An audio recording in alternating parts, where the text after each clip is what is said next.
Assalamualaikum warahmatullahi wabarakatuh. Waalaikumsalam warahmatullahi wabarakatuh.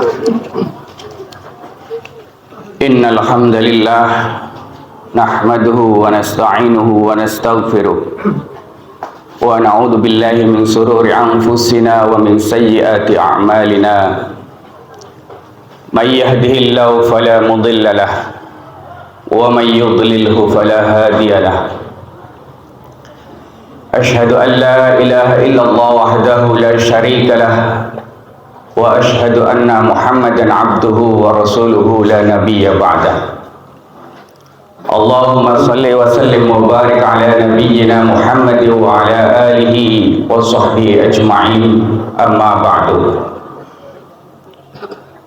Qala Allah Ta'ala fi kitabihil karim, a'udzu billahi minasy syaithanir rajim. Am kuntum syuhada'a idh hadara Ya'qubal maut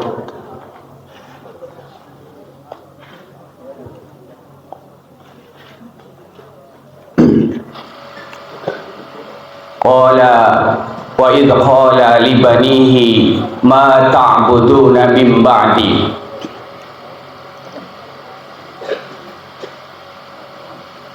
qalu na'budu ilahaka wa ilaha abaik Ibrahim wa Ismail wa Ishaq ilaha wahida wa nahnu lahu muslimun. Shadaqallahul azim.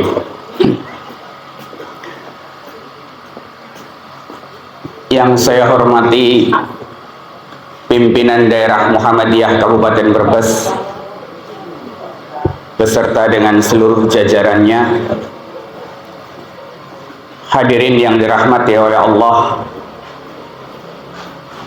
Pada kesempatan pagi hari ini, marilah kita senantiasa meningkatkan keimanan dan keislaman kita kepada Allah, karena Allah Ta'ala begitu banyak memberikan kepada kita semuanya limpahan karunia, limpahan rahmat.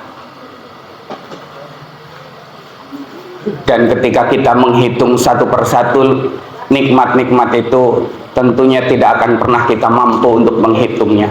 Wa in ta'uddu ni'matallahi la tuhsuha. Salawat dan salam semoga tetap Allah curahkan kehadirat junjungan kita Nabiullah Muhammad sallallahu alaihi wasallam, pada keluarganya, para sahabatnya, dan kita semua para pengikutnya yang senantiasa terus berusaha mengikuti sunnah-sunnah beliau dengan sebaik-baiknya.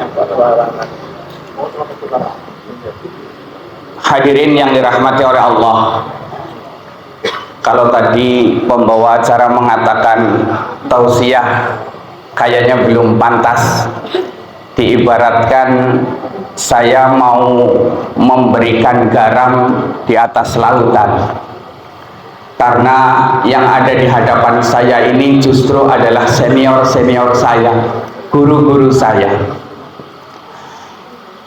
Pagi hari ini saya hanya ingin sedikit berbagi pengalaman, berbagi dengan panjenengan semuanya berkaitan dengan masalah pendidikan dalam keluarga.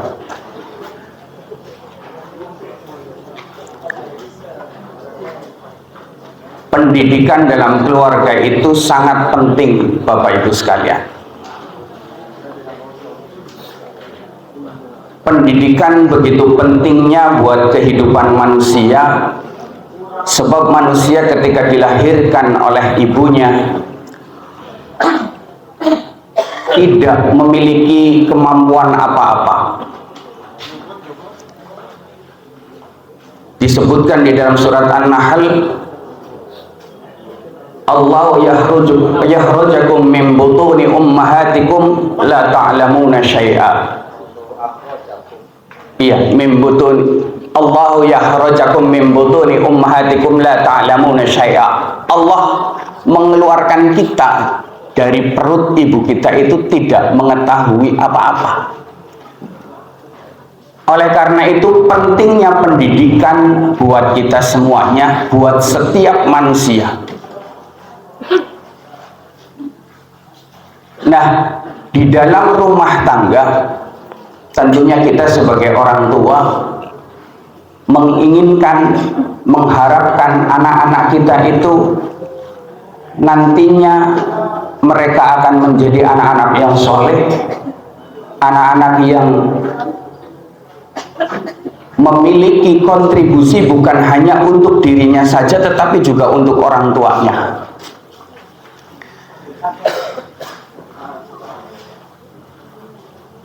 Kewajiban orang tua untuk memberikan pendidikan kepada anak-anaknya tentunya jangan kemudian dibiarkan begitu saja. Sementara ini kita menitipkan pendidikan anak-anak kita di lembaga-lembaga formal ataupun non formal, di sekolah, di pesantren, ataupun di yang lainnya. Tapi Bapak Ibu sekalian, yang perlu saya sampaikan ke panjenengan semuanya, apakah lembaga-lembaga yang menjadi tempat penitipan anak-anak kita itu sudah sesuai dengan harapan kita? Sebab tentunya kita akan menginginkan atau kita berharap dari pendidikan itu anak-anak kita itu sesuai dengan apa yang menjadi harapan kita.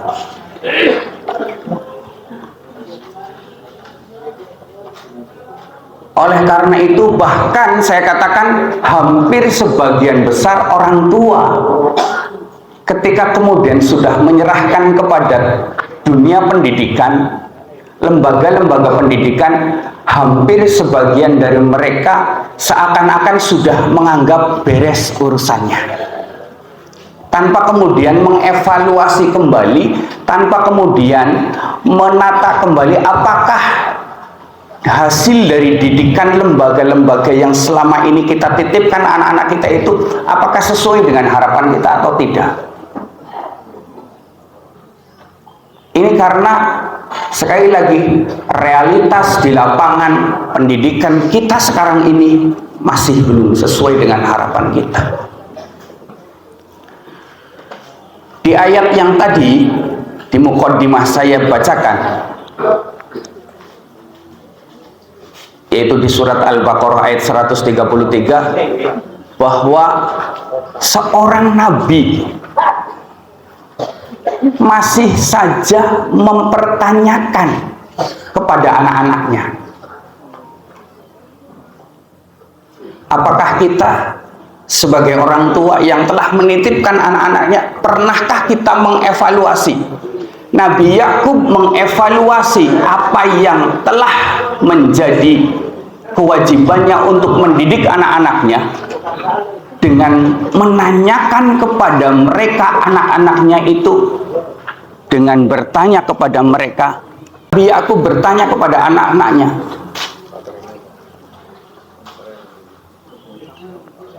yang ditanyakan apa? Yang ditanyakan Nabi Yakub kepada anak-anaknya, ma ta'buduna min ba'di,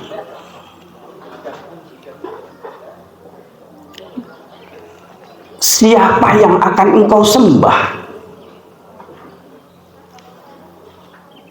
Apa yang akan engkau sembah setelah aku ini meninggal?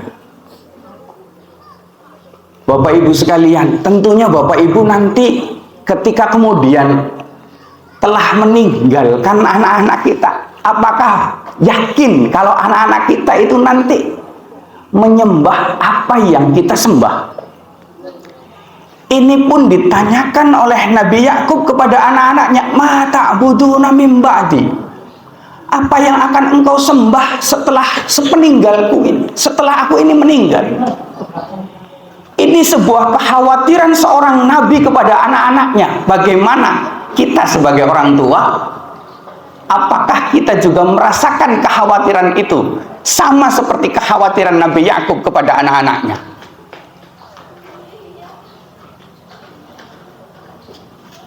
Bapak Ibu yang saya hormati, saya mengambil tema ini untuk bisa diketahui bersama bahwa realitas pendidikan yang sekarang ini ada masih sangat jauh sekali dengan apa yang menjadi konsep pendidikan di dalam Islam.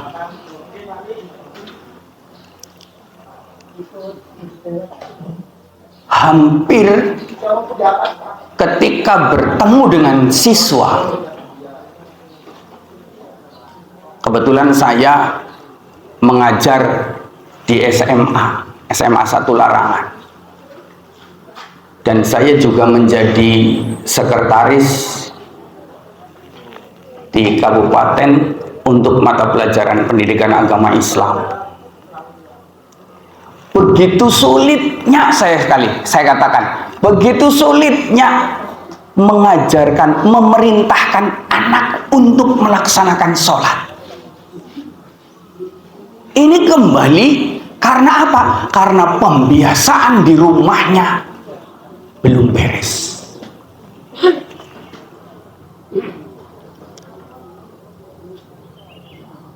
Sangat sulit sekali untuk memerintahkan anak, apalagi ngapunten. Ada beberapa kasus yang terjadi, guru agama yang kemudian memerintahkan anaknya untuk sholat, akhirnya kemudian mendapatkan sanksi. Sanksinya apa? Aduan dari orang tua. Aduan orang tuanya kemudian ditanggapi oleh pihak kepolisian, yang pada akhirnya berarti guru agama itu harus mengeluarkan biaya untuk nebus, untuk pembiayaan sanksinya itu, dan nilainya bukan nilai yang sedikit, Bapak Ibu.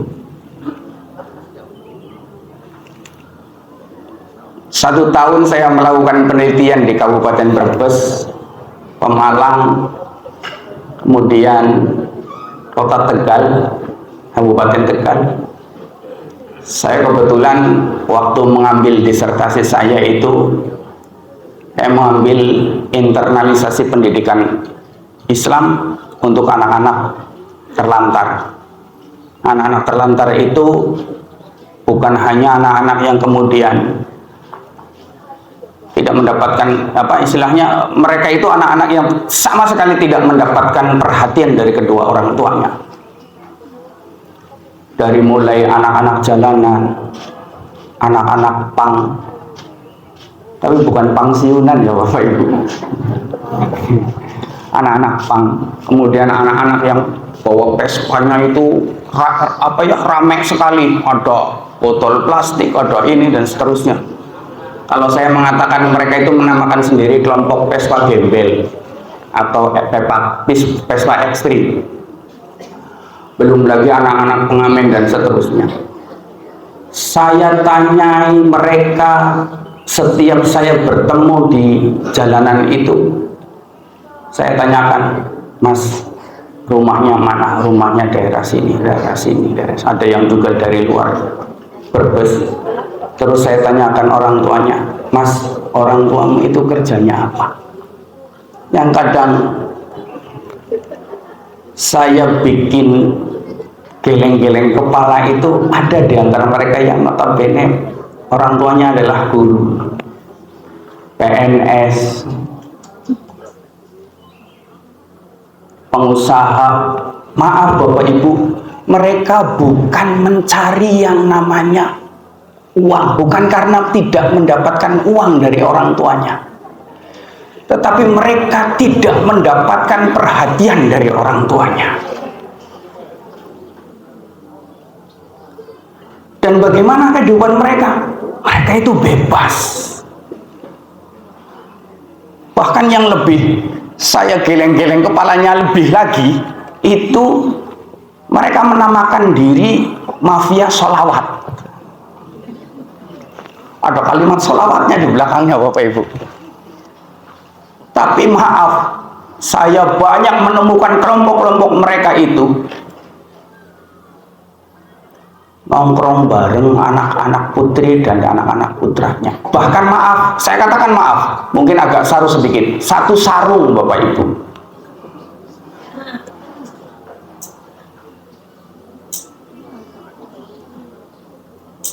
mereka mabuk, mereka mengkonsumsi pil. Ini salah satu yang kemudian menjadi prihatin saya. Padahal sudah jelas dalam undang-undangnya bahwa anak-anak miskin dan terlantar dipelihara ya Pak ya. Makanya dipelihara, apalagi zaman-zaman sekarang ini pemeliharaannya lebih kelihatan. Benar-benar dipelihara, bukan mau dihilangkan tapi dipelihara. Kayak ayam saja kalau dipelihara berarti sampai besar kan kayak gitu. Nah, ini yang menjadi bahan pemikiran saya untuk kemudian mengangkat ini agar saya mengingatkan saya secara pribadi, Bapak Ibu. Saya juga di rumah punya anak. Saya kadang kalau kemudian seperti ini, ma ta'buduna min ba'di, apa yang akan kamu sembah setelah aku meninggal? Tadi saya katakan bahwa sulit sekali anak-anak yang notabene sudah ada di bangku sekolah pun sulitnya luar biasa. Saya kadang harus memaksakan mereka untuk mengerjakan sholat. Bahkan saya maaf mungkin di SMA Larangan dikatakan guru yang killer katanya. Galak gitu. Saya galaknya saya karena pengen mendisiplinkan anak-anak saya supaya anak-anak saya itu terutama tadi bagaimana mereka benar-benar mampu untuk menyembah kepada Allah dengan sebenar-benarnya. Dan inilah yang sulit. Kenapa? Karena pembiasaan di rumahnya jarang dilakukan. Orang tua tidak pernah menegur ketika anaknya. Bahkan Bapak Ibu yang perlu panjenengan ketahui juga, ada di antara mereka anak-anak kami, bukan hanya di SMA 1 Larangan, tapi hampir saya katakan SMA di Kabupaten Brebes. Mereka itu melakukan tawuran, dan tawurannya bukan jam-jam main, setengah tiga pagi, dini hari, setengah 4. Mereka tawuran. Dan mereka ketika kemudian pulang ke rumah nggak pernah ditegur oleh orang tuanya. Bahkan ketika setiap pagi saya harus berada di sekolahan, saya sampaikan ketika anak-anak kemudian terlambat, jam 7 gerbang sudah saya tutup, ada di antara mereka yang terlambat. Begitu terlambat saya langsung tanya, sudah sholat belum? Jawabannya pasti belum. Nah, ini yang menjadi pertanyaan, bagaimana tugas orang tuanya, khususnya bapak.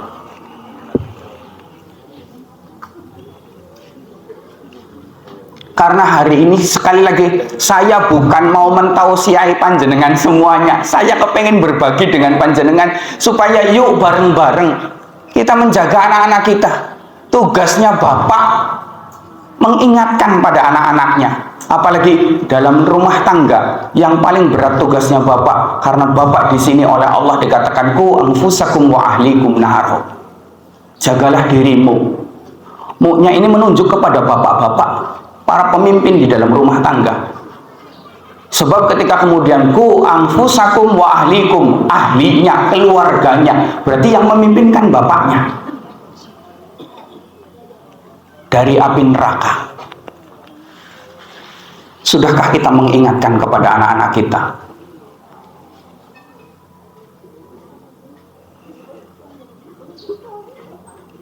Nabi Yakub merasa senang ketika kemudian mendengarkan jawaban dari anak-anaknya. Qalu na'budu ilahaka wa ilaha abaik. Ya. Anak-anaknya menjawab, kami akan menyembah Tuhannya engkau, Tuhan bapaknya Yakub. Yang diambil adalah garis ke atas bapaknya semuanya, sampai pada Nabi Ibrahim. Kenapa kok bapaknya? Karena bapak memiliki peran yang sangat penting dalam rumah tangga. Bukankah di dalam hadis disebutkan kullu mauludin yuladu 'alal fitrah fa abawahu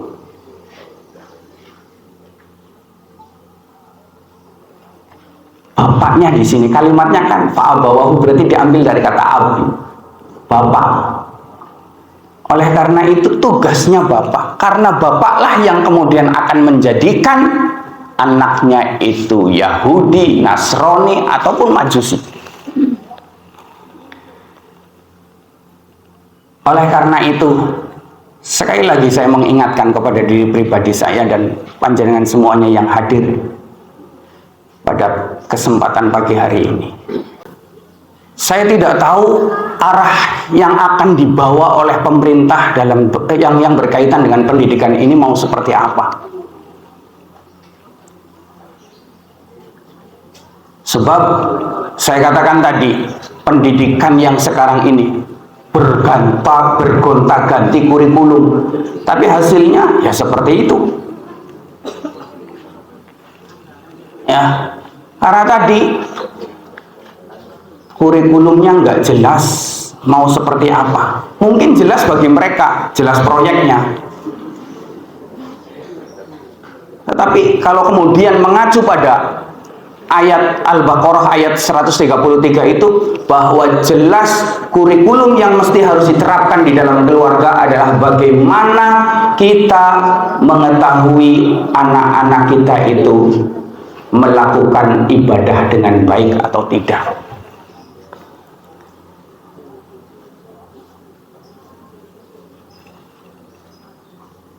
Yang keduanya adalah agar anak-anak kita tidak melakukan perbuatan-perbuatan yang syirik.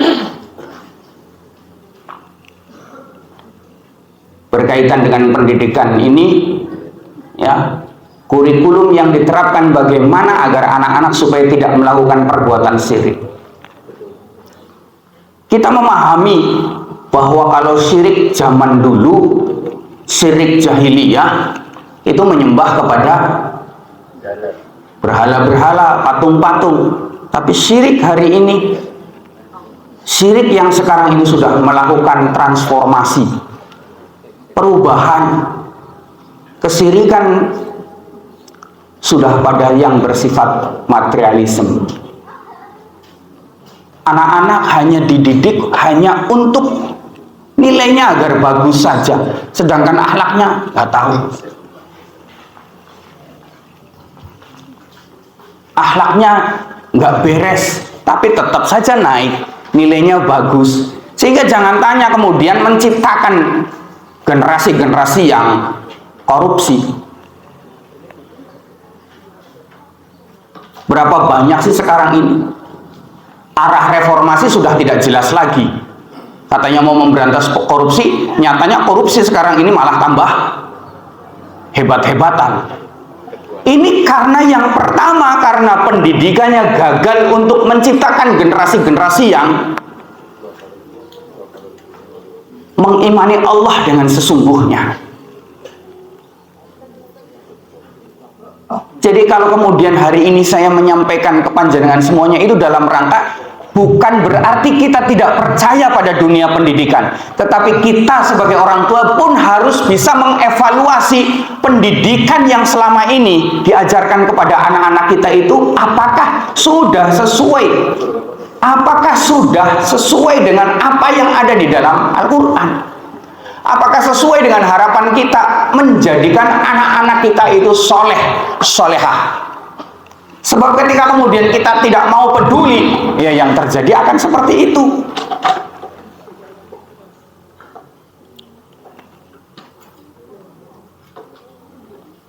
Dan hal yang terakhir yang perlu kemudian dijadikan oleh kita sebagai tujuan dalam mendidik anak-anak kita itu di dalam ayat yang tadi saya bacakan, wa nahnu lahu muslimun.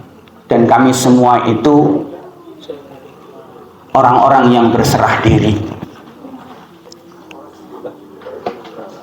Nabi Yakub merasakan satu ketenangan di dalam batinnya ketika kemudian jawaban dari anak-anaknya itu semuanya sesuai dengan apa yang diharapkan oleh Nabi Yakub alaihissalam. Dari mulai mereka tidak akan pernah mengingkari pada penyembahannya hanya menyembah Allah saja. Ilaha wahida, hanya Allah lah satu-satunya yang akan disembah. Tidak akan melakukan perbuatan kesyirikan di dalamnya berarti. Seperti apa yang disampaikan oleh Luqmanul Hakim di dalam Quran juga mengatakan bahwa ya bunayya la tusyrik billah. Ini Luqmanul Hakim menyampaikan kepada anak-anaknya pun begitu. Ketika mendidik anak-anaknya, la tusyrik billah, jangan kalian menyekutukan Allah. Tadi saya katakan bahwa pemikiran zaman jahiliyah itu adalah yang namanya kesyirikan menyembah berhala, tetapi kesyirikan hari ini adalah materialisme. Saya pernah sedikit istilahnya ngobrol dengan orang tua. Orang tuanya mengatakan begini, sholat nggak perlu Pak Guru, yang penting takwa anak kenyong, bisa ngasap oleh hasilnya akeh Pak Guru. Saya sampai geleng-geleng kepala, ada orang tua yang seperti itu.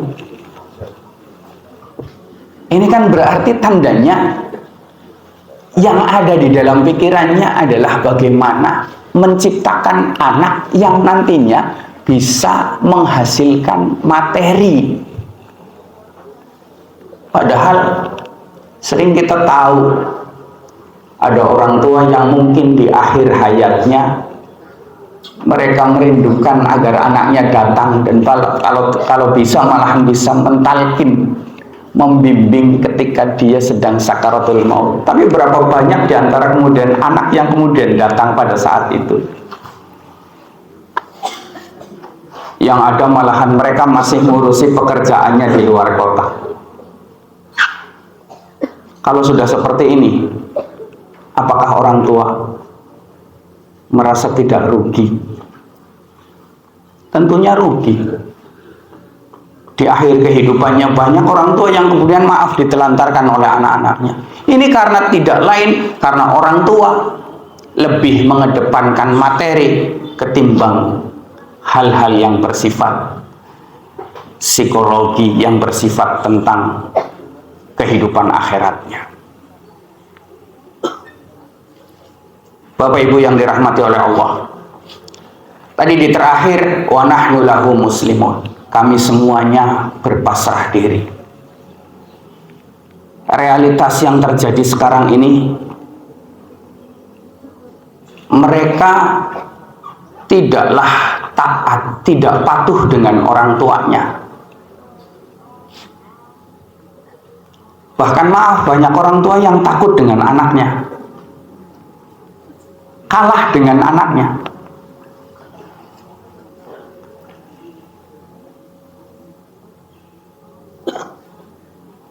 Mereka justru lebih patuh dengan komunitasnya.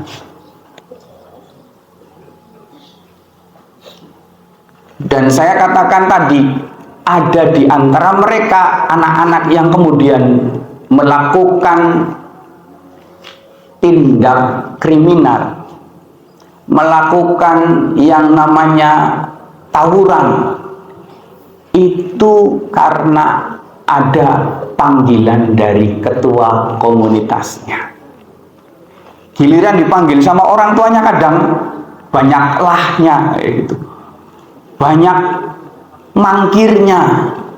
Tapi giliran dipanggil sama ketua komunitasnya, mereka akan dengan sendirinya siap berangkat.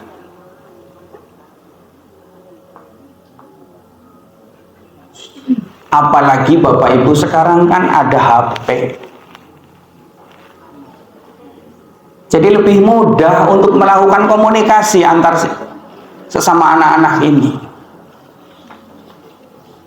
Dan panjenengan mestinya ngecek HP-nya. Saya tanya sama panjenengan, pernahkah panjenengan ngecek HP-nya anak-anak kita?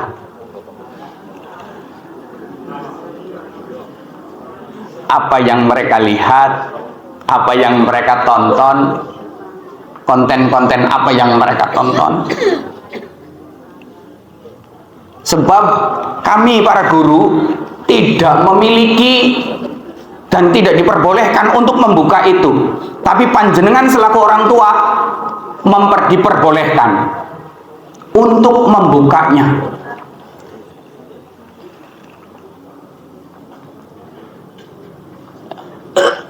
Setiap kali razia, kami pasti menemukan konten-konten yang kurang pantas ditonton oleh anak-anak. Oleh karena itu saya katakan sekali lagi pada panjenengan bahwa bagaimana kehidupan anak-anak kita itu berawal dari bagaimana pendidikan di dalam rumahnya. Bukan berarti panjenengan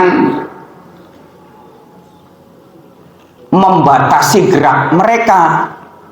Ya memang kalaupun perlu memang perlu dibatasi memang, karena sekali lagi kondisi sekarang ini sangat luar biasa saya katakan. Kalau kita tidak membatasi mereka, kalau kita tidak mengawasi mereka, anak-anak kita hancur. Oleh karena itu perlunya kita mengawasi. Kalau kemudian mestinya anak-anak itu patuh dengan kita, taat dengan kita. Yaitu disebutkan di dalam wa nahnu lahu muslimun. Saya ini berserah diri.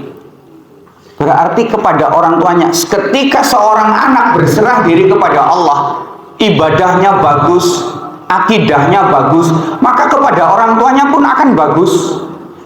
Tapi sebaliknya, ketika kemudian ibadahnya acak-acakan, nggak karuan, pasti mereka pun kepada orang tuanya tidak akan pernah taat. Mereka pasti akan sembunyi-sembunyi dengan panjenengan selaku orang tuanya.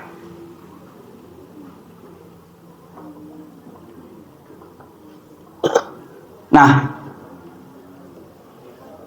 tadi taat kepada komunitasnya, ketua komunitasnya. Bahkan jam 2:30 disuruh untuk datang ke tempat ini, mau. Tapi kalau diperintahkan sama kita, sama orang tuanya, ibu bapaknya menyuruh, nak belikan ini, pasti banyak mengatakan lahnya, mengatakan sibuk. Tapi ketika yang memanggil, yang mengundang, yang memerintahkan itu ketua komunitasnya, pasti akan datang dengan cepat. Bahkan hasil dari beberapa kejadian-kejadian itu dikorek bahwa ada di antara mereka itu ketika sudah masuk di komunitasnya undangan untuk melakukan tindak tawuran itu sudah terkoordinir oleh anak-anak. Dan maaf sekali lagi saya sampaikan kepada panjenengan bahwa kenapa harus diperhatikan HP-nya, harus diawasi HP-nya. Karena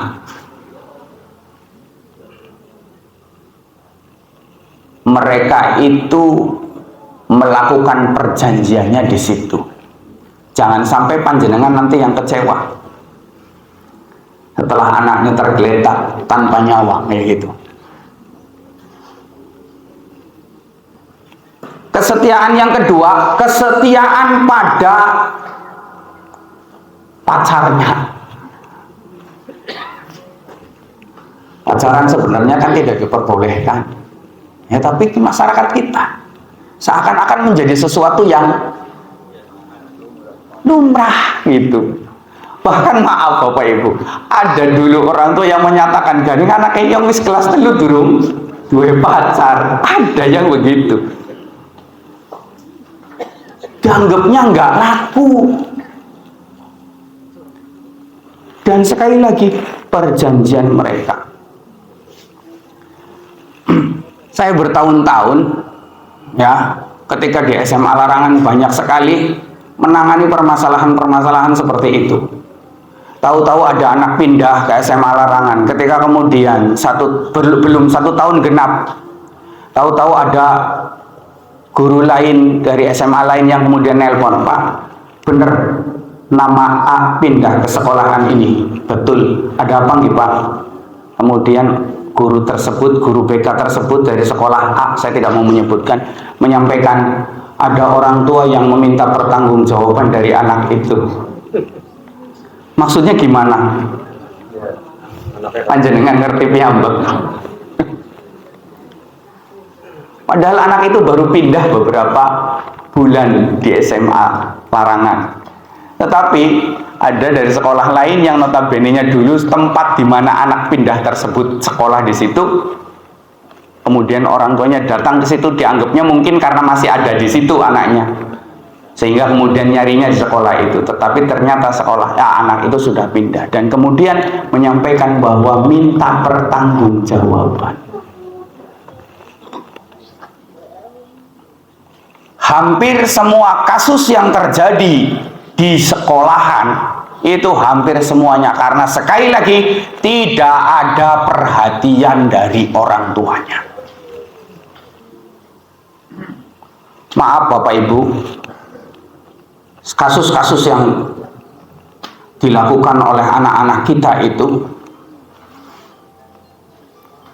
itu hampir semuanya karena HP.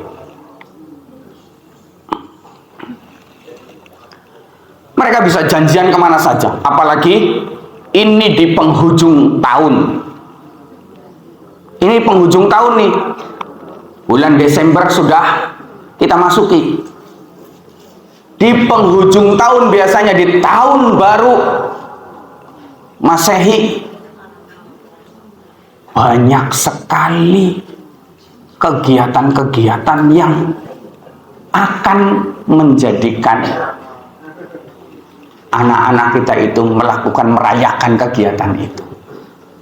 Dan maaf, setiap kali, sekali lagi saya harus vulgar, saya harus menceritakan ke panjenengan, setiap kali kejadian-kejadian ketika tahun baru itu banyak berceceran, saya katakan sekali lagi maaf, banyak berceceran kondom.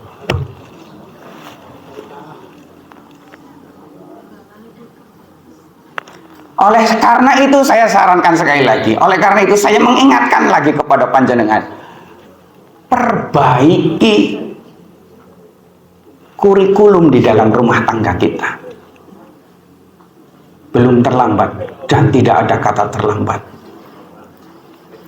Kita mulai mengawali lagi untuk bagaimana agar kita, anak-anak kita itu terselamatkan dari itu semuanya. Karena semakin kesana akan semakin lebih hebat lagi.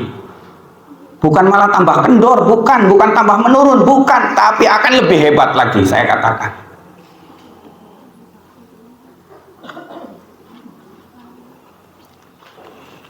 Hadirin yang dirahmati oleh Allah,